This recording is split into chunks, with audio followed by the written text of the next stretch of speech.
ہندوستان کا بادشاہ اورنگزیب عالمگیر رحمت اللہ علیہ سلام کرنے کے لیے جس دن پیش ہوئے، حضرت کی بارگاہ میں سلام کرنے کے لیے گئے نا جب، تو دروازے پر گھسے تو مانگنے والے بیٹھے ہوئے تھے۔ تو ایک مانگنے والے نے ذرا زور سے آواز لگائی، بادشاہ گزر رہا ہے، نہ کہہ رہا خواجہ کے دربار میں 20 سال سے بیٹھا ہوا ہوں، آنکھیں نہیں ہیں، ہندوستان کے بادشاہ تو گزر رہا ہے، کچھ دیتا جا۔ اورنگزیب ولی کامل تھا، اللہ کا کامل ولی تھا، وہیں رک گیا، اس مانگنے والے کی طرف پلٹا، کہنے لگا سنو اولیاء اللہ کو بدنام کرتے ہو؟ اورنگزیب رحمت اللہ علیہ نے کہا، کہتا ہو بدبخت، اولیاء اللہ کو بدنام کرتے ہو؟ 20 سال سے بیٹھا ہوا ہے دربار پر اور تجھے اب تک کچھ ملا ہی نہیں، آنکھیں بھی نہ ملی۔ 2 سپاہیوں کو بلایا، کہنے لگا اندر جا رہا ہوں سلام کرنے، وہاں ابھی صلوات و سلام پڑھوں گا، وہاں جا کے درود پڑھوں گا، وہاں جا کر اللہ کے نبی صلی اللہ علیہ وسلم کے اوپر درود پڑھوں گا، وہاں جا کر قرآن پڑھوں گا، جتنی وقت تک میں فاتحہ پڑھ کے آؤں واپس،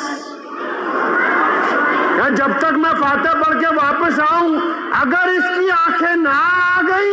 تو اس کی گردن اتار دینا، کیونکہ یہ لوگ اولیاء اللہ کے دربار کی چوکھٹوں پہ بیٹھ کر جھوٹ بول رہے ہیں۔ فتاوی عالمگیریہ میں اگر آپ پڑھیں گے تو تفصیلاً اس واقعے کا ذکر ہے۔ اورنگزیب رحمت اللہ علیہ جب اندر چل گئے نا، اس کو جان کے لالے پڑ گئے جو باہر بیٹھا ہوا تھا، اللہ کی طرف ہاتھ اٹھا دی، رونے لگا، بل کھلانے لگا، الہ العالمین اب اپنے نبی صلی اللہ علیہ وسلم کے صدقے، اب اس ولی کے طفیل جہاں میں بیٹھا ہوا اتنے سال سے، اے مولا کریم تو آنکھوں کی روشنی دے دے، نہیں تو یہ جب واپس آئے گا میری گردن مار دے گا۔ مفسرین نے لکھا ہے اورنگزیب رحمت اللہ علیہ جب واپس نکلے تو اس کی آنکھوں کی روشنی واپس آ چکی تھی۔ اس وقت تک اس نے کہا کہ بادشاہ مجھے اب نظر آ رہا ہے بالکل صاف، 14 طبق میرے ہو گئے روشن۔ اس کے کندھے پہ ہاتھ رکھا اورنگزیب نے، فرمایا